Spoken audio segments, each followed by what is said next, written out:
Today I want to talk about the shaping approach to strategy from the book Your Strategy Needs a Strategy by authors from the Boston Consulting Group. So as I've been talking about, there's the Boston Consulting Group has the idea, and I think it's a good one, that there's a palette of different strategies that are appropriate depending on the situation you're in. And the situation depends on how changeable your situation is, meaning how much you can influence it on, let's call it the x-axis, and the y-axis is how unpredictable your situation is. So if your situation is not predictable and you can't really change things anyway, that's when a classical approach to strategy comes in. And that would be something like Michael Porter's 5 Forces or the Experience Curve by Bruce Henderson from Boston Consulting Group. And you can look that up, but the gist of it is that you are going to go ahead and use an approach where you're going to try and drive down price, gain scale, gain market share. And if you're not one of the top 3, preferably the top 2, you're going to need to find a niche within that industry in order to participate. So that's a classical approach to strategy boiled down.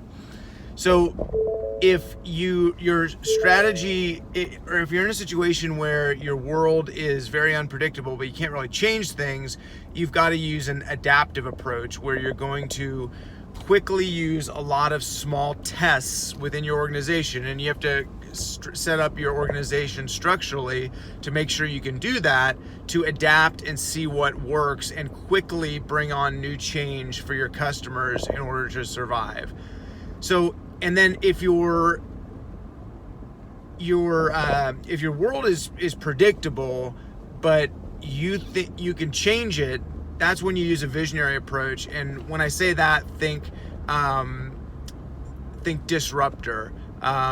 Someone or an organization that is radically changing an ordinary organization. Steve Jobs creating the iPhone to let you take your music where you do your phone calls.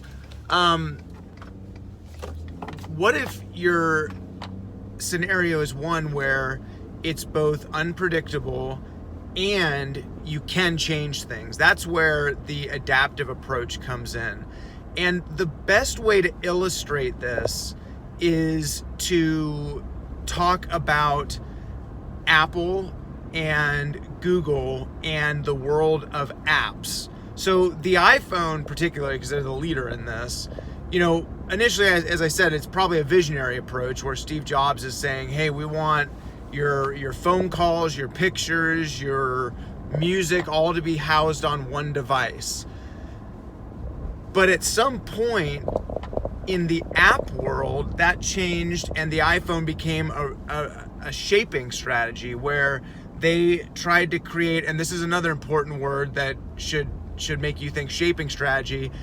They created an ecosystem by which app designers could put their apps all in one place so they could be easily downloaded and put on the structure of the iPhone. And then Google did the same thing with Android.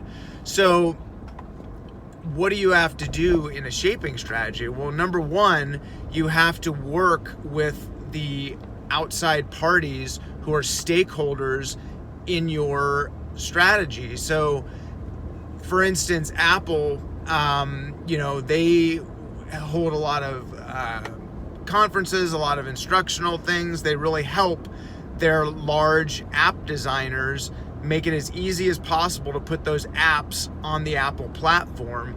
And then, interestingly enough, Google does the same thing with Android, but Google kind of lives off of Apple in a sense, and they're in a real good position in number 2, because if you think about it, they're kind of drafting off Apple, because people make their apps for Apple, find out if they're going to be successful or not, and then they make the same thing version for Android, because that's where the other bulk of the market is.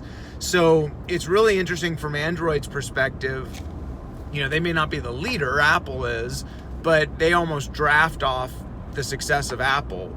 But getting back to Apple, they've also got to really listen to their stakeholders and make sure that they are making the environment as hospitable to them as possible, because otherwise those stakeholders could jump to another environment which would completely ruin Apple. So you see that with Apple's kind of battle with Fortnite right now, where Fortnite wants a higher percentage of the profits that are made from downloads, and you see Apple giving a lot of breaks to their smaller app designers as well right now, trying to make them happy and keep them using the platform. So a shaping strategy is one in which you're going to have to create an ecosystem that makes all of your users of the ecosystem stakeholders, and you got to keep them happy and work with them and make them almost a part of your environment. Another example, and this brings regulation into the scope, is you've got to create favorable regulation and shape the regulatory environment by working with lawmakers, quote unquote, meaning lobbying. And a good example of that would be, the social media world. So, right now you're seeing a lot of scrutiny on Twitter, Facebook, YouTube, the largest social media platforms, particularly with political speech. And you see that they are doing a lot of lobbying efforts because they themselves are adapting or using a shaping strategy. Facebook wants to keep the entire long form and kind of update social media platform on its platform. Twitter wants to do the same thing with the shorter written word platform, and Google with videos. But in order to do that, they've got to keep a lot of stakeholders happy. YouTube needs to make sure they keep getting a ton of new content, because while they are the largest, they are competing with the TikToks of the world, and there could be another platform that comes up. They're coming up every day.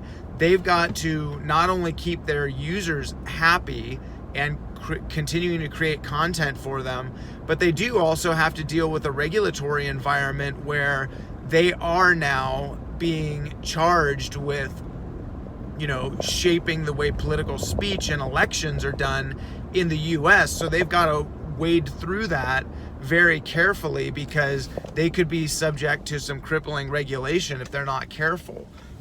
So that's kind of shaping environment. You got to create that ecosystem, but also eventually you've got to shape the way that regulation affects your environment, and that's where lobbyists come in. So again, a shaping environment, it's a unpredictable environment that you also have the ability to change and thus shape in your favor.